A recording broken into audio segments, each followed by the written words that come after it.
बिस्मिल्लाहिर्रहमानिर्रहीम। Basic mathematics के जो लेक्चर हमारे चल रहे हैं उसमें आज लेक्चर नंबर 23 है। सबसे पहले क्वेश्चन जो है उसको अंडरस्टैंड करते हैं, क्योंकि ये जो वर्ड्स प्रॉब्लम होती हैं, स्टेटमेंट वाले क्वेश्चन जो होते हैं, इनमें जो क्वेश्चन की स्टेटमेंट होती है अगर वो अच्छी तरीके से समझ आ जाए तो फिर करना जो है वो आसान हो जाता है।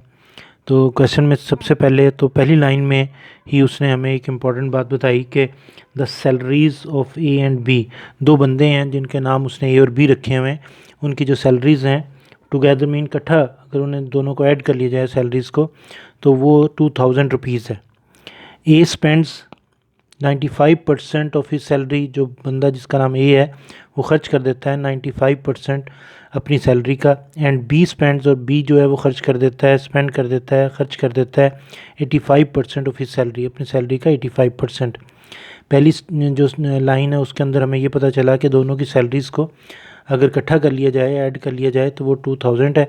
फिर ये पता चला नेक्स्ट लाइन में कि ए जो है वो स्पेंड कर देता है 95% ऑफ हिज सैलरी, अपनी सैलरी का 95%, और बी जो है वो अपनी सैलरी का 85% जो है वो स्पेंड कर देता है। अब उसकी डिमांड क्या है, लेकिन डिमांड से पहले उसने एक और बात हमें बताई कि इफ़ नाउ देयर सेविंग्स, अब उसने जो सैलरीज़ है जो उन्हें मिली है वो भी बात को निकाल दिया, जो खर्चे उनके वो भी निकाल दिया, अब नई चीज़ पे आ गया सेविंग्स पर। इफ़ नाउ देयर सेविंग, ये काम करने के बाद, इतना खर्चा करने के बाद, ये इतना खर्च कर दे, ये इतना खर्च कर दे के बाद उनकी जो सेविंग्स हैं, लाजमत है कुछ बच गया। If now their savings are same, वो जो उनकी सेविंग्स है, जो उनके पास अपने अपने दोनों के पास अलग-अलग जो अमाउंट उनके बच गई, कहता वो अगर सेम हो तो बताइए कि ए की सैलरी जो है वो कितनी होगी। यानी कि ए और बी की सैलरी वो पूछ रहा है, लेकिन इस वक्त उसने सिर्फ ए के बारे में पूछा है, अगर बी की पूछे तो वो भी आ सकती है। हमने जो तरीकाकार अपनाया सोल्यूशन में वो कुछ इस तरह था कि मैंने लेट कर लिया कि ए की सैलरी जो है वो एक्स रुपीज़ है, बी की सैलरी जो है वाई रुपीज़ है। पहली जो स्टेटमेंट है उसके मुताबिक उन दोनों का जो सम है वो 2000 है, तो दोनों का सम जो है, दोनों को ऐड करके उसका सम जो है आया हमारे पास, उसको 2000 रख लिया, इक्वेशन नंबर 1 कर दी। अब उसने कहा हुआ है उनके खर्चों के बारे में कहा हुआ है, तो 95% ए ने खर्च कर दिया अपनी सैलरी का, 95% ऑफ एक्स, ऑफ जब भी आएगा उसका मतलब है मल्टीप्लाई, और परसेंटेज का जब निशान ख़त्म करते हैं तो ओवर में 100 आ जाता है। इस तरह हमारे पास जो है वो ए जो स्पेंड करता है वो हमारे पास आ गया। फिर हम बी के पास गए, बी जो स्पेंड करता है वो कितना है, 85% ऑफ हिज सैलरी, उसकी सैलरी वाई रखी है, ऑफ का फिर वही मतलब मल्टीप्लाई के निशान, परसेंटेज को ख़त्म किया तो ओवर में 100 आ गया। इस तरह हमारे पास दोनों की जो है वो जितने जितने उन्होंने खर्च किए वो आ गए। अब लाजमी बात है कि छोटी सी बात, एक आसान सी बात है कि सेविंग कैसे होती है। जो आपके पास सैलरी मिलती है आप उसमें से जो खर्च कर देते हो उसे अगर माइनस कर दिया जाए तो बाकी जो बचता है वो उसकी सेविंग्स होती है। तो एक्स की सैलरी कितनी थी, सॉरी बंदा जो इसका नाम ए है उसकी सैलरी कितनी रखी थी एक्स, उसमें से उसका जो उसने जो खर्च किया था वो माइनस कर दिया।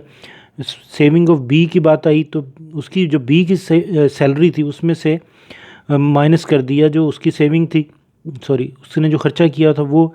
तो इस तरह दोनों की सेविंग्स आ गई। अब उसने कहा हुआ है कि जब ये काम कर लेते हैं, ये खर्चा वगैरह कर लेते हैं, तो उनकी जो सेविंग्स है वो दोनों इक्वल हैं। तो उसके कहने के मुताबिक ये सेविंग ए की और ये बी की सेविंग जो है उन दोनों को हमने क्या कर लिया, इक्वेट कर लिया, इक्वल रख लिया। अब इसका एलसीएम ले लिया, इसका भी एलसीएम ले लिया, सिंप्लीफाई किया, 100 में से 100x में से 95x माइनस किया तो 5x आ गया, ओवर में 100। अब 100 इधर मल्टीप्लाई हो रहा, ये यहाँ पे हमने क्यों, पहले तो देखिए कि हमने मालूम क्या करना था।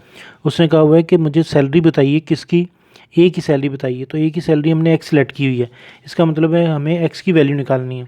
तो मैंने क्या किया कि यहाँ से इसको इस तरह डिज़ाइन किया कि वाई की वैल्यू आ गई इन टर्म ऑफ एक्स, इस वाई की वैल्यू को पुट कर दिया इक्वेशन नंबर 1 में। ये देखिए इक्वेशन नंबर 1 हमने ये बना के रखी हुई, जो ही वाई की वैल्यू पुट करेंगे यहाँ पे तो वाई गायब हो जाएगा। ये देखिए वाई की वैल्यू x/3 है, इसको जब इक्वेशन नंबर 1 में पुट किया तो ये उसकी नई शक्ल बनी इक्वेशन नंबर 1 की।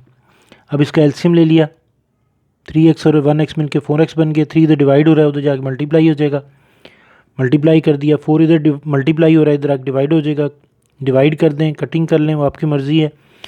बहरहाल सिंप्लीफाई करके हमारे पास x की वैल्यू आ गई। अब x है क्या, हमने लेट किया हुआ है कि जनाब ए की जो सैलरी है वो x है।